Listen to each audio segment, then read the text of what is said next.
Have you ever gone too deep into the forest? I don't speak of the edge, where the sun still finds its way through the leaves. I speak of the dense forest, where not even the light itself dares to venture, where the heat weighs on your shoulders and the air seems to whisper things you do not understand. There, my son, there lives the Mapinguari. And before we continue, go ahead and subscribe to the channel and like the video for more stories from this rich and terrifying universe. Forget what you know about the forest. Forget the songs of birds and the gentle sway of the trees. There is a silence that, at times, falls upon the jungle. A heavy, suffocating silence that swallows all other sounds. It is when the animals fall quiet, the insects go mute, and the wind itself holds its breath. It is the first warning. The air grows thick, heavy with the stench of swamp and old meat, a smell of rot that comes from deep within the earth. It is the breath of the approaching thing. And then you hear it. A scream tears the veil of the night. It is not the roar of a jaguar nor the howl of a monkey. It is a horribly human sound, a lament of pure agony and hatred that freezes the blood in your veins. If you hear that scream, do not run. Just pray. It is already too late. They call it Mapinguari, but to give it a name is a futile attempt to comprehend the incomprehensible. Those who have seen it and survived, few and forever scarred, stammer about a form that should not exist, an abomination over 2 meters tall, a nightmarish silhouette covered in a mantle of filthy fur, a red so dark it looks black in the twilight.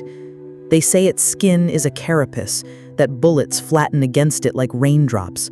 From its long, gnarled arms sprout misshapen claws, curved like rusty scythes that shred the thickest palm trees as if they were twigs. But the true horror does not lie in its claws.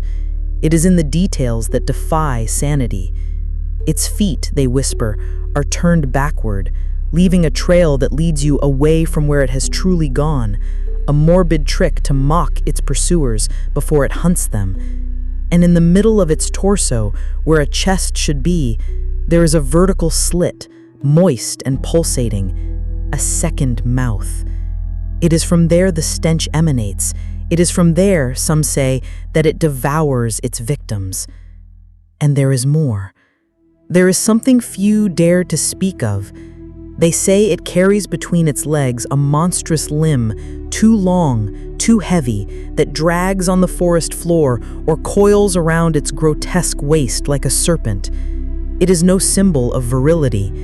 It is part of the curse, deformed, useless, grotesque, a living reminder of what it lost when it became what it is.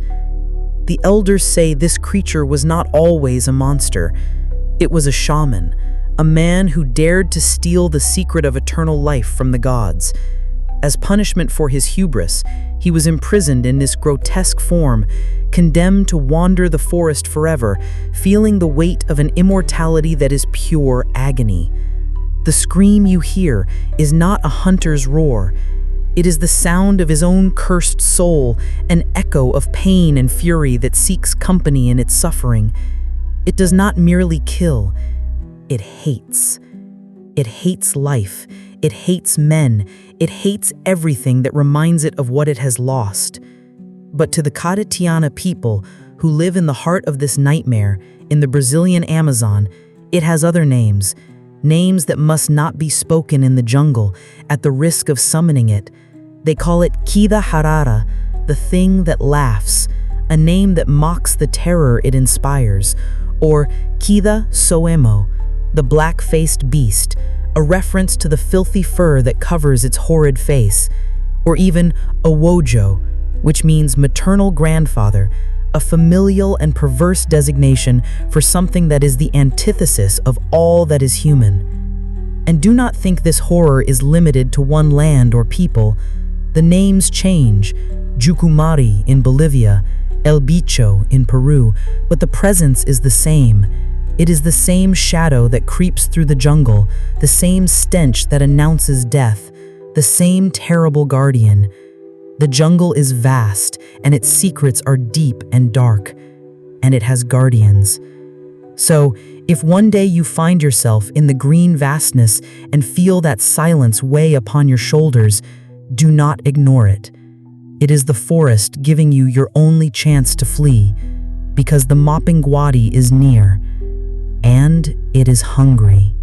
I now am going to tell you an old story. The story I will tell you today does not come from a book, but from an inheritance. It is the tale of a man who grew up in the Amazon, a man who never knew his own father, but who knew, in chilling detail, the story of his death. He tells it like this: "My mother never offered me a father's strong shoulder to carry me, but she gave me a story, one that she would tell with a low voice and her eyes lost in the darkness, even in broad daylight. The story of the night when I was just a baby in her lap and her world fell apart.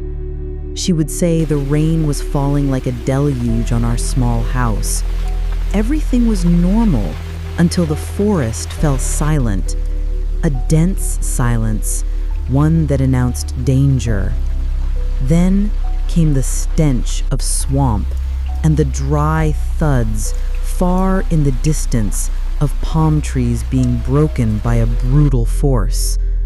My father, a man she loved for his courage and feared for his stubbornness, stood up. My mother begged him to stay, to respect the signs, but he, wanting to protect us, lit a torch and promised he would scare off the haunt. He went out into the rain, and it was the last time she ever saw him. She told me that, clutching me to her chest, she heard my father's defiant cry. In return, the night gave back a roar that made the timbers of the house tremble, a sound of pure hatred, and then nothing. The small light of the torch, which was her only connection to him, was simply extinguished in the darkness. With a broken heart, she peered through a crack in the wall, and there it was, a giant, hairy figure standing where a man had been moments before. The terror was given the name she taught me to respect and fear, Mapinguari. I grew up without a father, but with this memory that is not my own. I learned to walk in the jungle, not with his audacity, but with her caution. To me, the Mapinguari is not a legend. It is the reason I am the only son of a widow. It is the story that runs in my blood, a living warning that, in the Amazon, the real danger is not what you see, but what the elders warned never to challenge." Many tried to explain. Men of science, in their arrogance, tried to soothe their fears with theories. It's a folkloric memory of the giant sloth, they say, an extinct animal. But how do you explain the smell, the scream, the footprints that lead to nowhere? The experienced hunters know the truth. The olders know the truth. They know not to enter the jungle on certain days, not out of respect, but out of fear. They know that the rules of the forest were not made by men, but by the forest itself. If you survived this episode and want to continue exploring the horrors that the night hides, show your courage, like this video, and subscribe to the channel so you don't get lost in the darkness.